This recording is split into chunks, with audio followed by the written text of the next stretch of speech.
all started, it was all economic, right? And the big thing about a lot of this is that people think racism is about, somebody liking you or somebody wanting to be your friend. No, it's about power. It's about money, right? It all started with money. Money, money, money, money, money. So money is kind of the driving factor behind nearly everything that occurs, in America when it comes to race. If you cannot talk about the money, then you're not really talking about racism. You're talking about something else, but it's not structural racism. So here's what he says here. We're on page 121 in Black Labor, White Wealth, Dr. Claud Anderson's book. The copy, you can get a copy of the book at powernomics.com. I want to keep repeating that. This ethnocentric view was sustained by a broad sense of unity and community founded upon skin color, Judeo-Christian religions, and an espoused work ethic and a belief in the organized exercise of authority. Europeans' theft of other people's lands was justified by their Christian piety. So, because they were Christians, they used their Christianity to justify their treatment of Black people, right? They believed that God had given land to all mankind to be cultivated. So, their belief in their own racial superiority supplied the foundation and justification for their seeking to colonize and exploit the world. Now, first of all, let me ask everybody: can you all hear me? Like, give me a yes in the chat if you can hear me. Okay, I want to make sure I'm coming through all right. Give me a yes if you can hear me all right. Okay, because I've tested, I'm checking my microphone and all that stuff. Gotta make sure. Okay, sometimes I end up talking to myself and I don't know it. So one thing that's really interesting, what this makes me think about, is that a lot of times when white folks do things toward us that don't make any sense, like for example, let's talk about Travis Scott in this concert Astro World where eight or nine people died. Well, most of those people were not Black. One of them, the little 9-year-old boy, was Black, but everybody else was white or close to white, right? They weren't Black like us. They were not African American. And so what was interesting, this is just one example. I could point out 1,000, but if you notice, when this happened, the media is like, "What's wrong with hip hop? Oh my God, this is terrible. Hip hop is killing our kids. This is horrible." But people like myself have been talking about how hip hop has been killing our kids I've been talking about this for 25 years, right? I've been talking about this for a very long time, right? And in fact, a lot of people don't even know. I mentioned this, and I'm gonna have to scream it from the rooftops. But before the Travis Scott incident even took place, 200 rappers had died this year, right? So effectively, you're allowing corporations to literally market death. They're marketing drug addiction. They're marketing death. They're marketing Black suffering. They're marketing racism. Dave Chappelle, shout out to Dave Chappelle. He pointed out, he said, I used the N word, 50,000 times on the Chappelle show. And not only did they never stop me, but they offered me $50 million to keep doing it. Right. And that's not something that they do for other cultures. And where does this come from? Where does this come from? Well, this comes from the fact that to some extent, in the eyes of America, you've been basically dehumanized. A good person can do a bad thing to another person as long as they don't see the other person as a person. As long as person A does not see person B as a fellow human being, then they can do horrible things to person B that they would never do to another human being. Do you understand what I'm saying? And so in many cases, part of what allows people to justify their behavior is there's some effort to dehumanize the enemy. That's why, for example, when you go to war, the Japanese weren't called the Japanese; they were called gooks, right, or chinks, or some other derogatory term, right?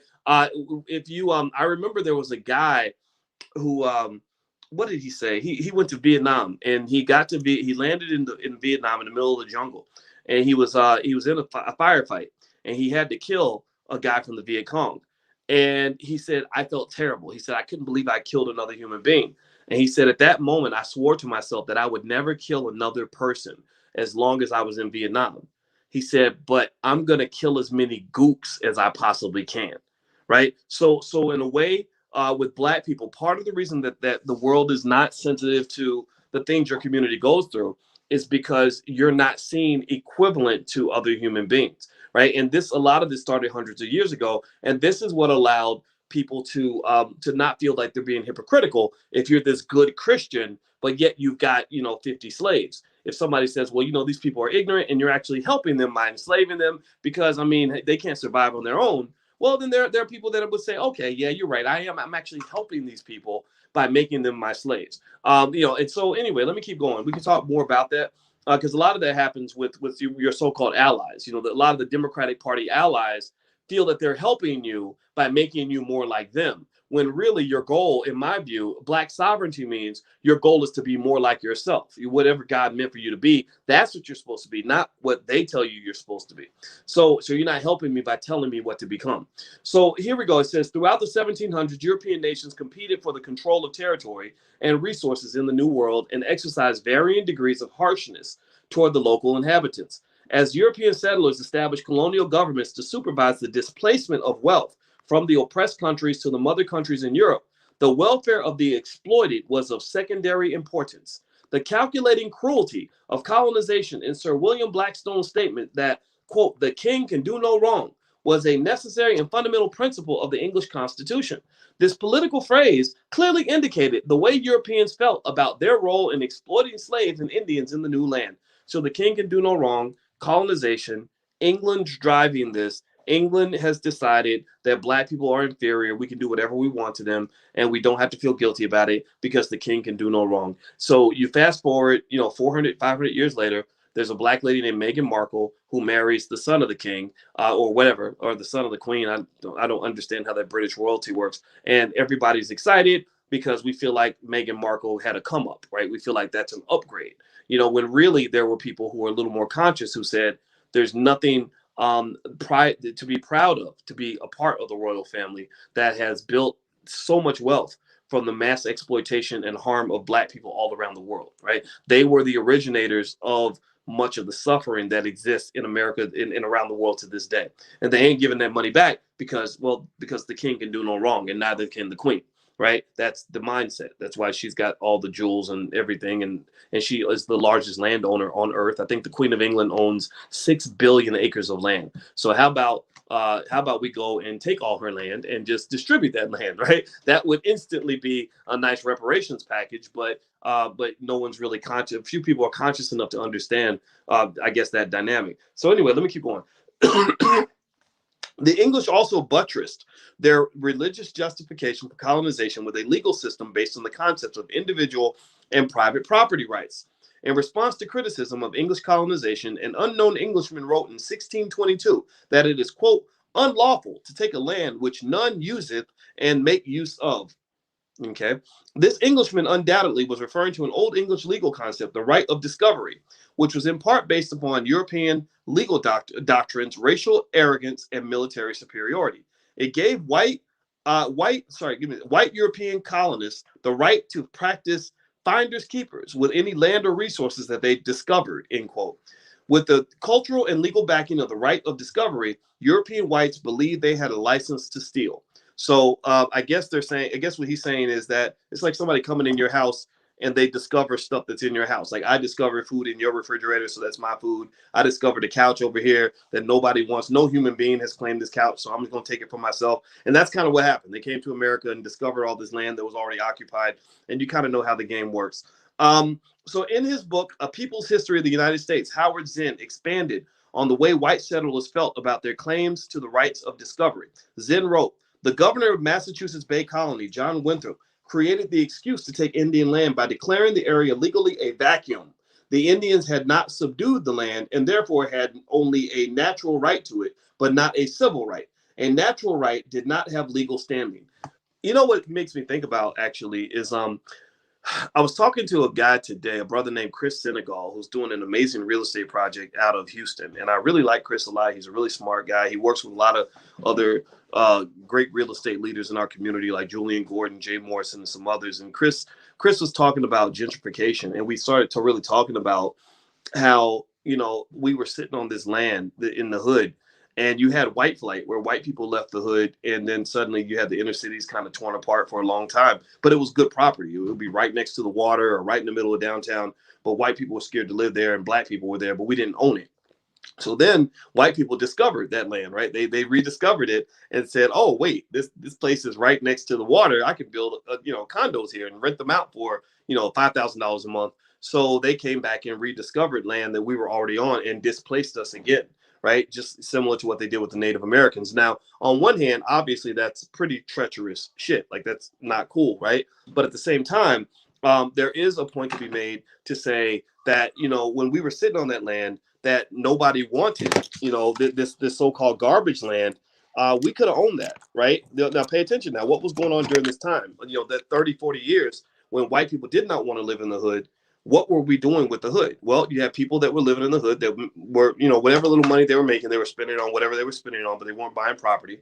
And then you had your educated black people, right, who were trying to get out of the hood. So you didn't just have white flight, you had black flight, right? That's you had white flight and black flight. So the same way that white people came back to the hood and started buying the property back, Chris Senegal made a great point where he said, why not bring black people back to the hood? Why don't we come back and buy that property? And that's exactly what a lot of experts are doing. That's what Chris is doing. That right down in Fifth Ward. That's what Julian Gordon's doing down in Baton Rouge. That's what Jay Morrison's doing down the south side of Atlanta, where the property is not expensive. That's what Kenny Gamble did in Philadelphia. He owns millions of dollars worth of property now because of that. So ultimately, this interesting thing about them sort of discovering places and thinking that nobody's there because the only people there are black or brown is kind of similar to them sort of thinking I can just kind of go and debo my way in and take whatever I want, right? Well, are you going to stand up to that? What do you do to fight back against that? There are ways to fight back. So he says Native American culture had not generally prepared Indians to protect themselves from the land expropriating practices of the white settlers. White society's legal concept of private ownership of property and resources was unfamiliar to Indians who, like African blacks, were communal. Shared rights and responsibilities for the land and its resources was the basis of their culture and survival. Conflicts between European and Indian culture were resolved at the expense of scores of Indians. When the first white settlers arrived in the 1500s, about 2 million Indians possessed the 2 billion acres that is now the continental United States. Today, about 800,000 Indians reside on some 200 reservations, a land mass of about 2% of the original amount of land that they possessed when the Pilgrims arrived in 1607. Moreover, the lands that were set aside as reservations for American Indians were some of the worst lands in the nation for sustaining agricultural products, livestock, and human life. Due to white society's oversight and later discoveries of precious metals and resources, these reservations occasionally did produce wealth. Whew. Okay, so I think that what it really speaks to is when you fast forward to 2021, you've got a lot of great people out here that, like Brother Ben X and some others, that are actually buying lots of property in different parts of the country. Maj Toure from Black Guns Matter, he owns some land, and a lot of people. Wall Street Trapper just bought 40 acres, and a lot of people are buying land, and I think that's a great thing. And one of the things that we did discuss at the All Black National Convention that had to be brought up is you got to protect what you have, right? Because we know the history. The history is that if you can't protect what you have, they're going to come and take it somehow, right? So protecting it might mean protecting it legally, being able to protect it financially, being able to protect it militarily, perhaps, right? That's where, maybe learn how to shoot that gun or whatever it is you got to do is important, right? So protecting what you have is extremely important. So let me keep going. Stolen land. We're on page 123 of Black Labor, White Wealth. Anybody who's listening, if you want to get a copy, you can go to powernomics.com. So feel free. I hope you'll go support Dr. Anderson and maybe buy some of his books for your relatives. I gave copies of Powernomics away at my wedding, as you guys might have seen, because I believe deeply that if you are about this, like if you're about this black thing and whatever it is that you believe, then carry that on your shoulder, carry that on your sleeve. Be an evangelist for the things that you love and the things you care about. And I believe this to the core. So when I was giving away stuff at the wedding, we didn't take any gifts. We didn't want anybody to give us anything.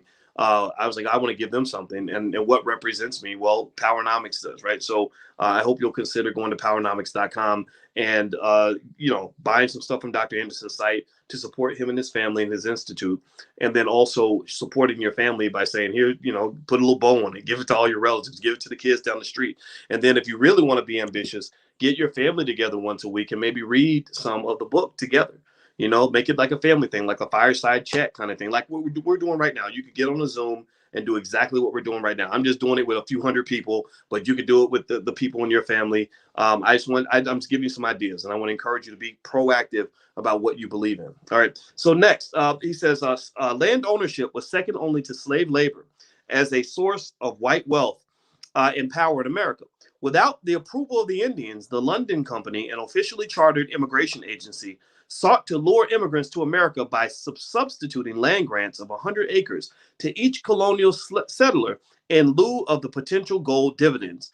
Other English chartering companies and colonial assemblies followed suit by offering land grants to newly arriving European immigrants. So basically, it sounds to me like they knew that there was gold in their hills, there was gold in the land, and so they were giving people land and saying, go work the land, just give us a piece of any gold that you find.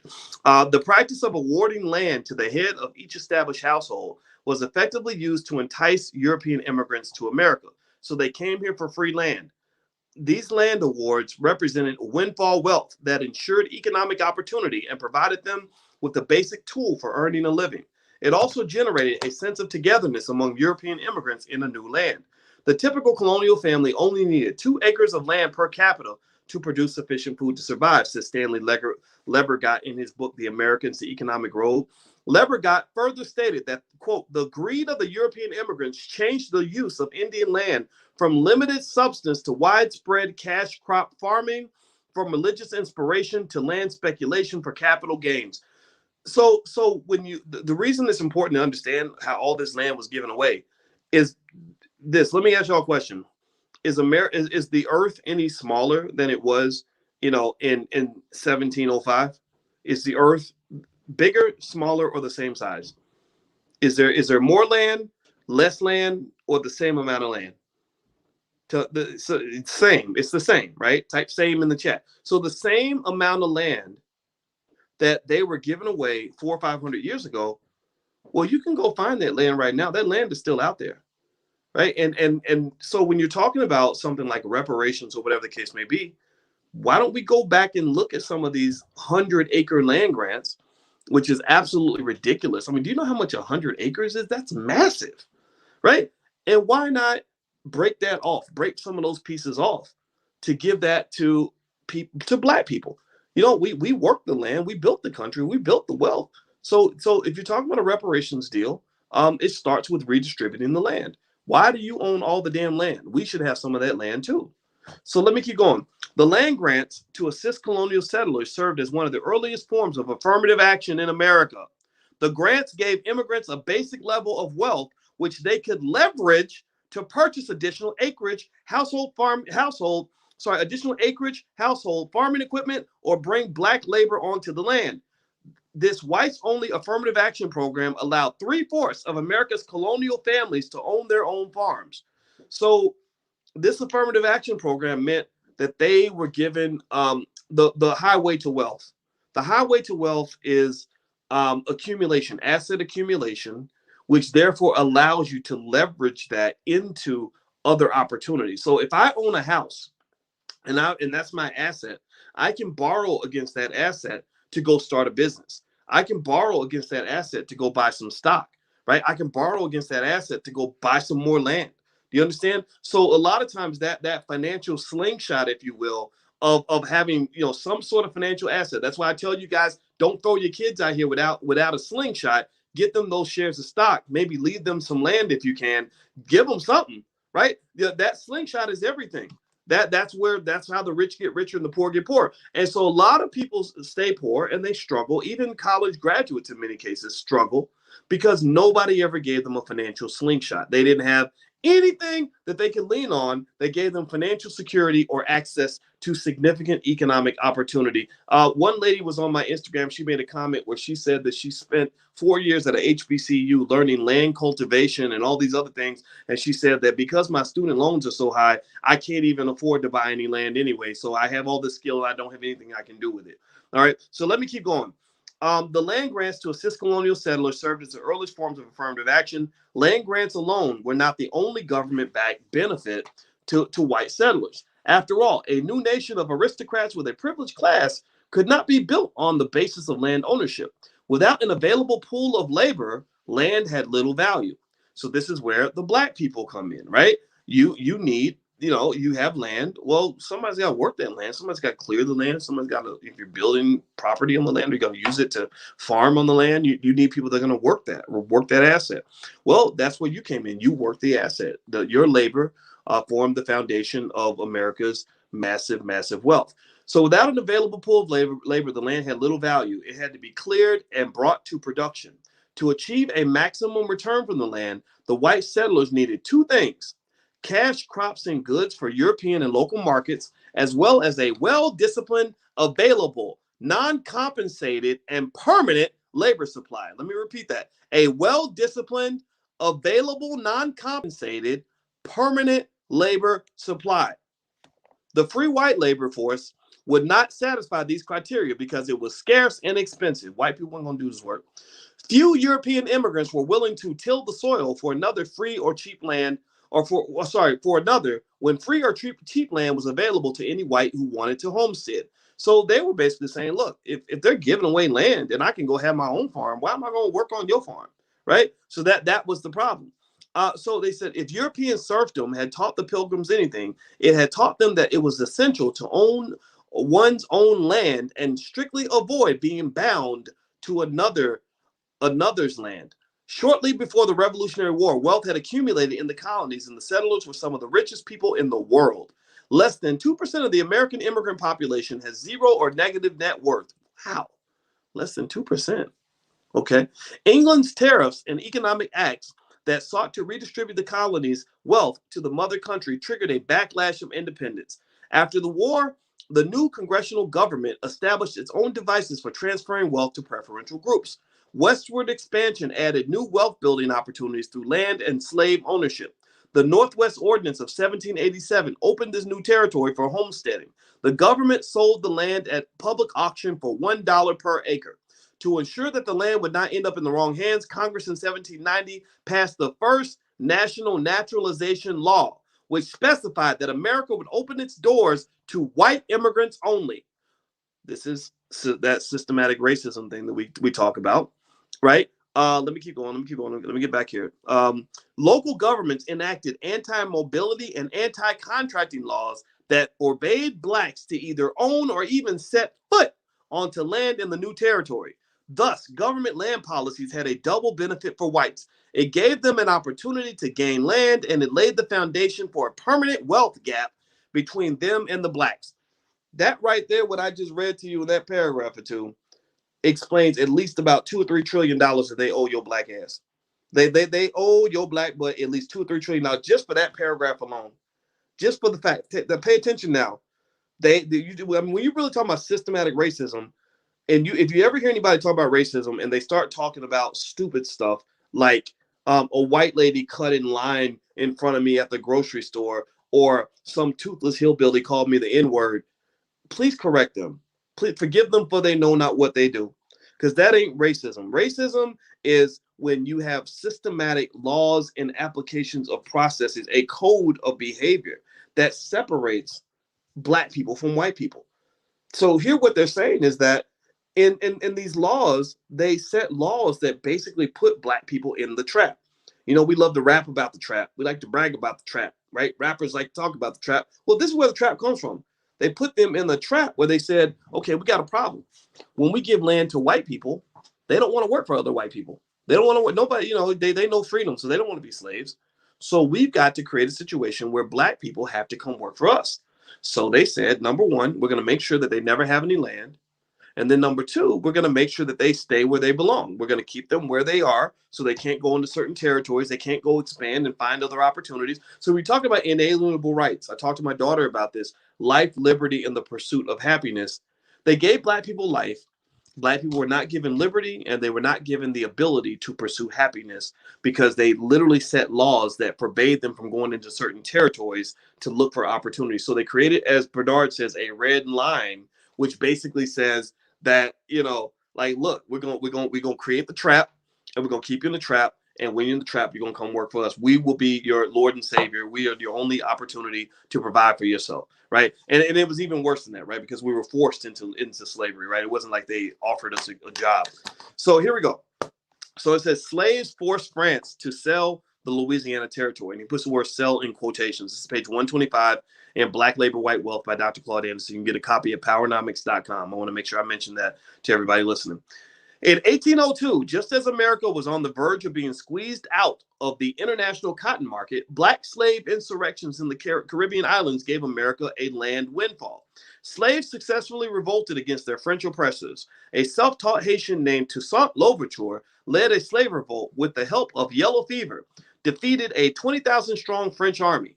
Without a doubt, the Haitian revolt took advantage of the only time during the colonization of the New World that white slaveholders dropped their guard enough to allow slaves to break free and take control.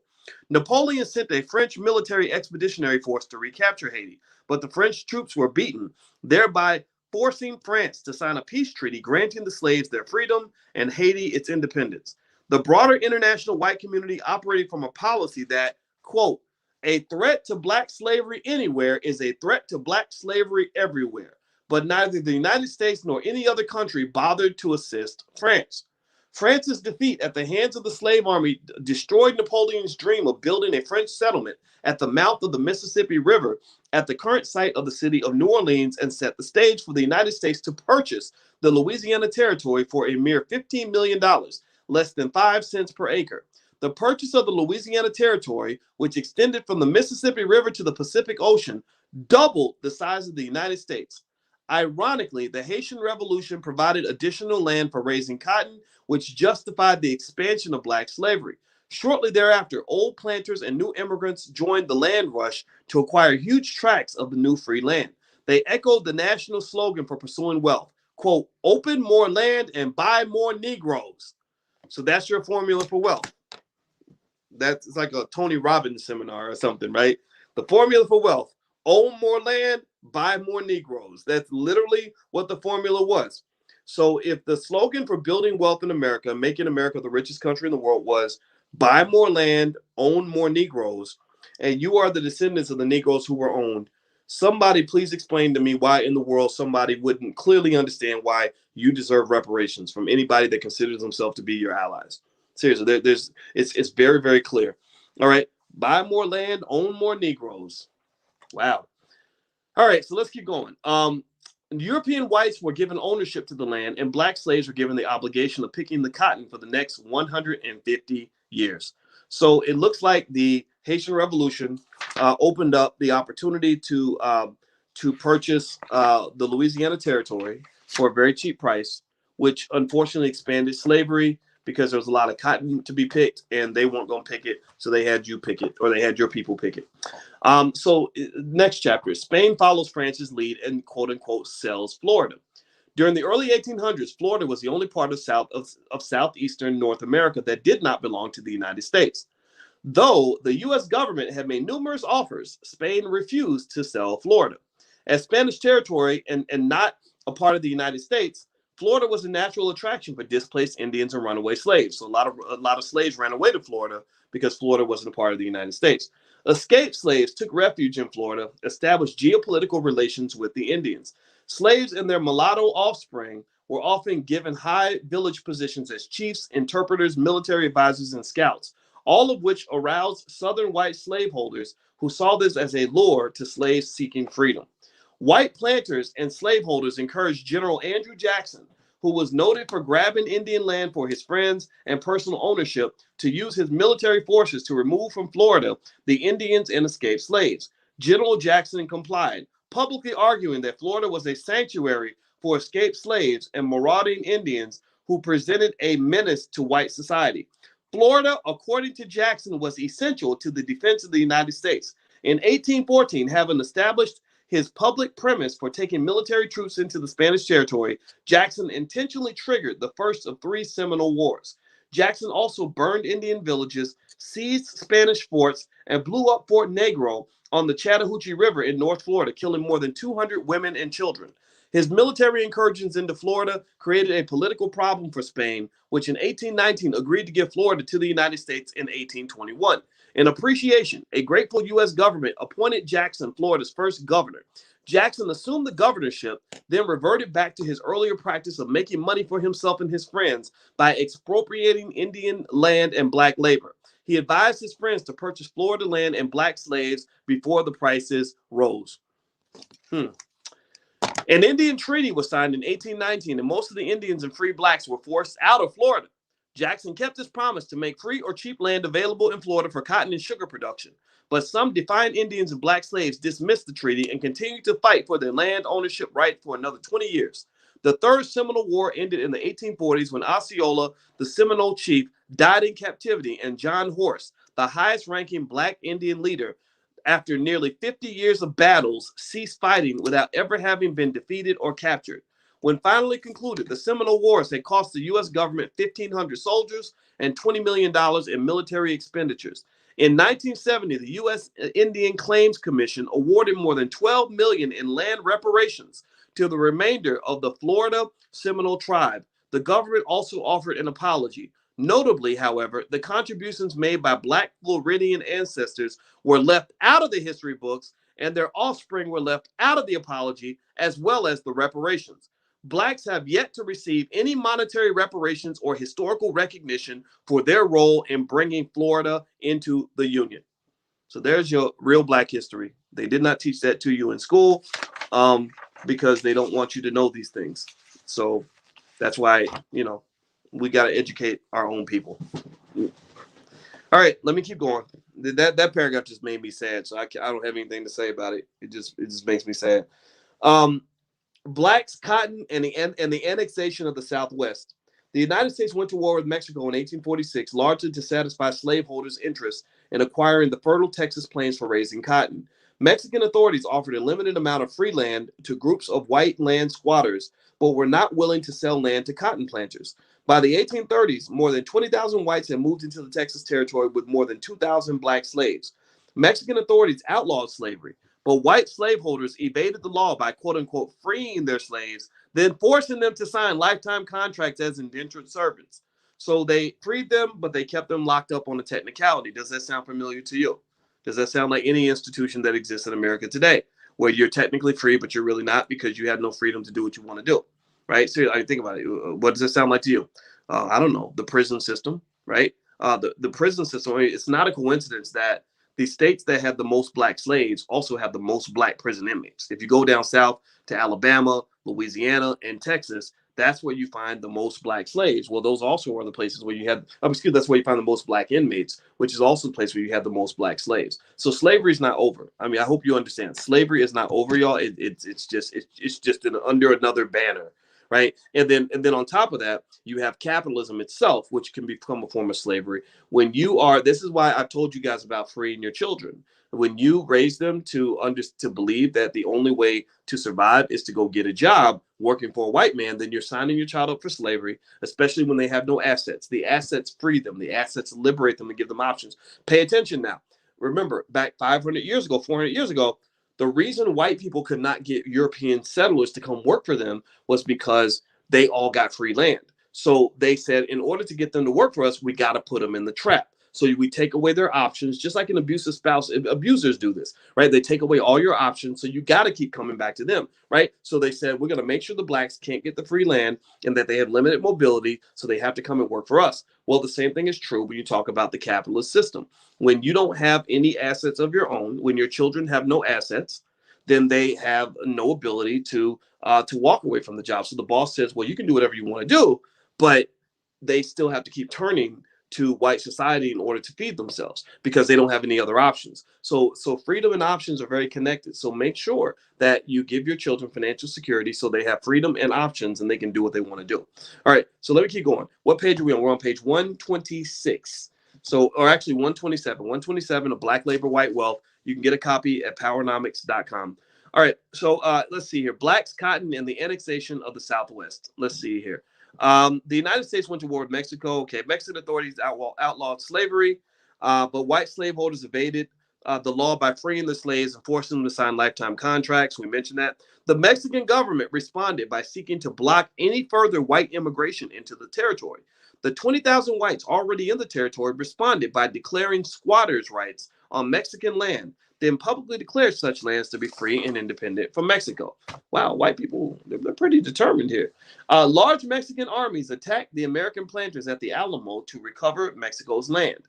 After the fall of the Alamo in the 1840s, the President of the United States declared war against Mexico to justify annexing the territory for slaveholders.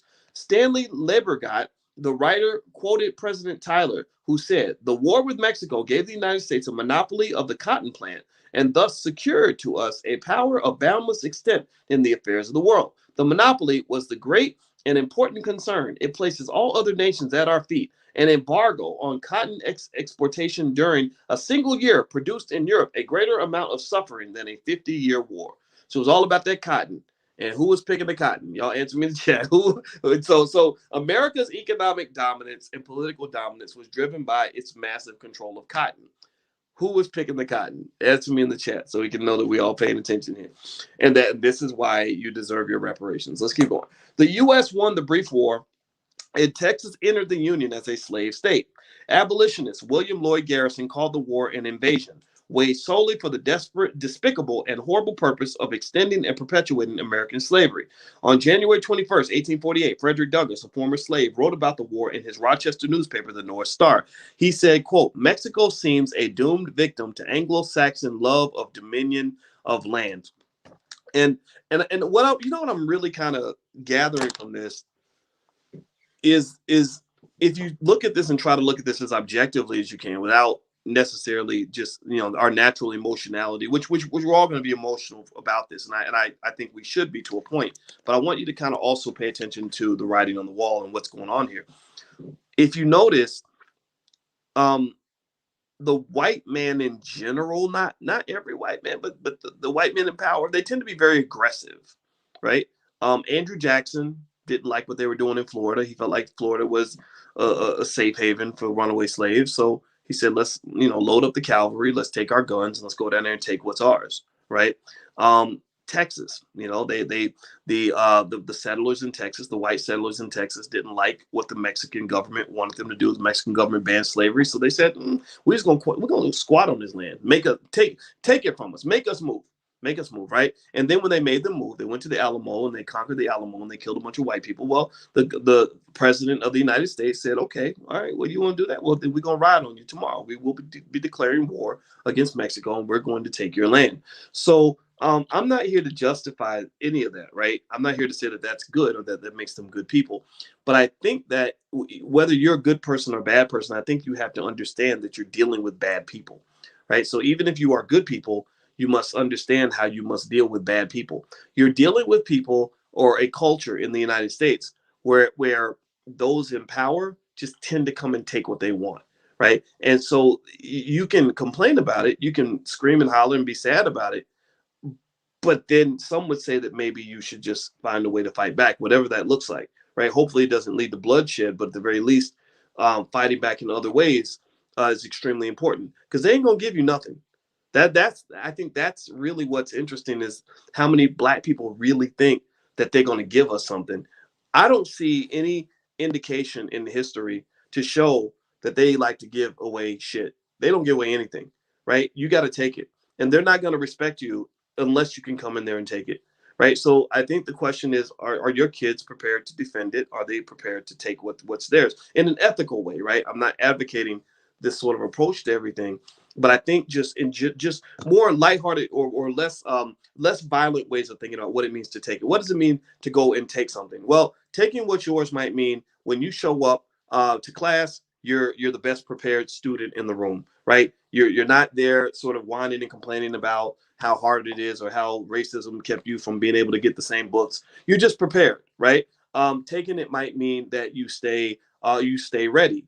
And I would argue that part of the reason they work so hard to keep black men off balance by doing things like promoting drug addiction through music is because a drug addict ain't never going to be ready for nothing, right? An alcoholic ain't ready for nothing, right? So when you see these guys that are tricked into becoming, behaving as essentially worthless human beings because they're so doped up and out of their mind that they don't know what's going on, doped up, ignorant.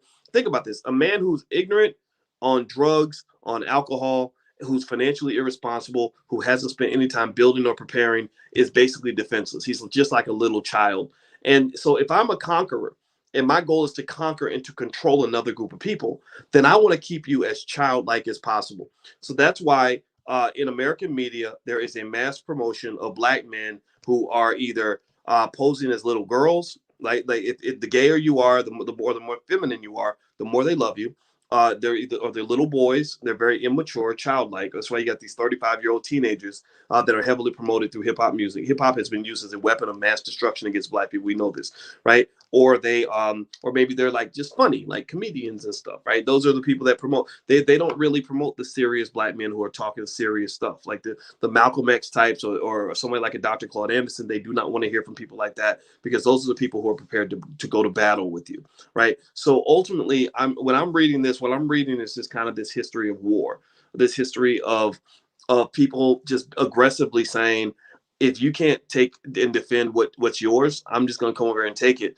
And if you're not prepared to fight back, then that's your problem. That's your issue, right? So the question is, are you defending yourself? Are you defending yourself intellectually? Are you defending yourself by being prepared economically? Are you defending your communities, or are you letting anybody just come in there and set up shop in your community and take all the money and then leave? And I think it requires a little bit of a zero tolerance policy as well, to kind of say, we don't care. I don't care if you get mad at me. I don't care what you think about what I said. Like get the hell up out of here. Like, no, you're not going to come up in here and take all the money unless you're giving something back. So anyway, let me keep going. All right, so this is the Homestead Act. So on page 129 of Black Labor, White Wealth by Dr. Claud Anderson. And I'll read this section, and then I think that'll be enough for this week, because we read some pretty interesting, heavy stuff this week. The Homestead Act of 1862 represented America's last great land policy. It was enacted on the eve of the Civil War and provided that anyone living on land for 5 years while making some improvements could acquire a free title to 160 acres of land. This act remained in effect until 1900 and provided 400,000 to 600,000 white families with homes and farms. Of all the public land that this act passed into private hands, not more than 11 to 17% was settled by homesteaders. By 1900, most of the land had gone to speculators, who thus acquired the claims to rich Western lands, timber, and mineral rights without having to bid or compete for the wealth. So this is where a big part of where the wealth gap came from. When you look around and white people own everything, it starts with stuff like this, right? 600,000 families. These families have descendants. That land is still out there. They own that land, right? That's why, think about this. There's no person anywhere that owns a few hundred acres of land who isn't doing very well. Like, that land is very valuable, right? So it said Blacks were unable to acquire any of this last time giveaway of land wealth. Many were interested, but had their lives threatened by whites and decided not to pursue the free land. The acquisition policy of the Homestead Act was that anyone who had, quote, tended the land should not have to pay for it, end quote. But again, hypocrisy reigned. No one had spent more time tending the land than Blacks, certainly not European immigrants. Yet, even free Blacks were not allowed to participate in the famous land rush in the West. So they were giving away all this land. Black people were not allowed to participate. And you're going to try to tell me that you don't understand why we deserve trillions of dollars in reparations. Both free and enslaved Blacks were forced to delay their land ownership dreams and await the freedom that the Civil War would bring. Blacks were legally freed by the Emancipation Proclamation, but the end of their servitude did not result in receiving the compensation that was given to white indentured servants. At the end of their servitude, white indentured servants typically received a small parcel of land as well as a suit of clothing, farming tools, crop seeds, livestock, some money, and sometimes guns. These were the minimum tools needed to earn a living and protect one's family. Emancipation set Blacks free as ignorant, penniless, defenseless, landless, powerless, and non-competitive human beings. Nearly 5 million Blacks were made wards of the public, dependent upon handouts, welfare, or whatever they could steal in order to survive. No attempts were made to correct the centuries of social engineering to which Blacks had been exposed. They had no homes or friends in either the North or the South. When they asked for a little help or a hand up, President Andrew Johnson in 1866, with Southern states' encouragement, slapped them in their sullen Black faces by vetoing a congressional bill that would have given Black slaves a mere 40 acres and a mule for compensation for 250 years of bondage. I think that's enough for today. So now I'm going to go take a run with my wife and do a little cussing, because I don't know about y'all, but I'm kind of pissed off right now. I'm really angry. And when you think about that, right? You work, for 250 years for free, and it's not acknowledged, and they claim they're doing you a favor by giving you basic freedom, and you're freed with nothing. You have no assets, no nothing. Just like, how do you survive? You have no money, no food, no nothing, right? A lot of slaves, that's why a lot of slaves voluntarily went back to slavery, because they had nothing. They had absolutely nothing. And then on top of that, you're carrying, the only thing you do have is you have baggage that comes from the fact that you were engineered to be a slave. You were trained from birth to be a slave. That your culture completely ripped away from you. Like, you were broken down into nothing. So, and that slave culture is what you still see to this day. That's why you see so many examples where our people don't fight back. They go along to get along. They're trying their best just to, they'll vote for anything. Just they're begging white people to like them. You got people out here that don't want to read a book, don't want to work hard for anything, don't want to accomplish nothing, right? So you know what I'm talking about. You see that slave culture all around you. And so ultimately, I think that what we're burdened with is the challenge of really rebuilding the black man and the black woman from the inside out. And that's why I give so much respect to the Nation of Islam and other organizations like that, because they've actually found a way to build a better black man. And they understand fully that when you're building a better black man, you've got to build in a very deep way. It can't just be about putting a little money in his pocket. It can't just be about sending him to a white university so he can learn a couple things. It has to be a spiritual process. It has to be something that involves reprogramming the subconscious and conscious minds of black people to allow us to really see ourselves as what we're supposed to be and to do what we're supposed to do, right? So ultimately, this is what you're dealing with. You were dropped out. Your people were just sort of sent out into nothingness, into a world full of hate. And shout out to the ancestors who were able to survive all of this, right? And so I think that this was what this said to me was it just was such a clear reminder of how this country was built and what they did to us. And obviously, it makes it very clear that the reparations debate, there is no debate about reparations. I'm not voting for anybody that doesn't understand that, right? And so I think moving forward, I think at the very least, it reminds us of the importance of the fact that we must shape our own culture in every level. We must own our own media. We must control our own schools. We must manage our own children. We must rebuild our families. We must learn how to love each other and love ourselves. Like, we have to do all these things. And I don't want no help from nobody else. I just don't. I don't trust you. I don't want you interfering in any of this.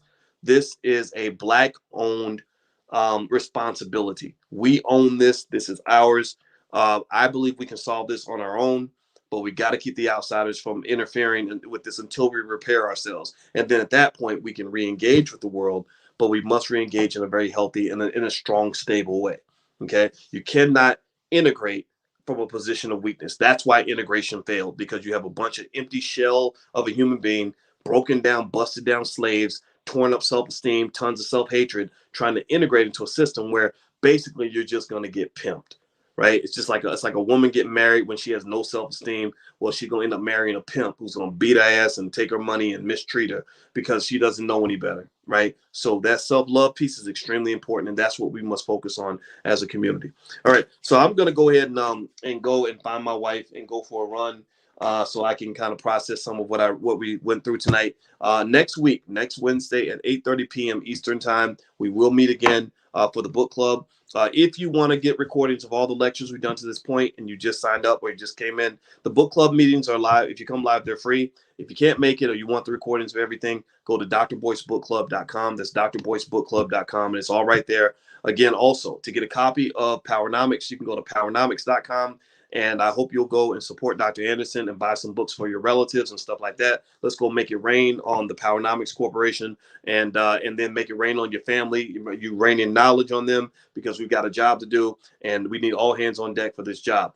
Last but not least, this weekend, the Black Business School is having a free event with Al Duncan. Al Duncan's a good brother, very smart man, who's a very well-known public speaker. And basically, it's something called Black Experts Empire, and it's something that is for anybody that wants to.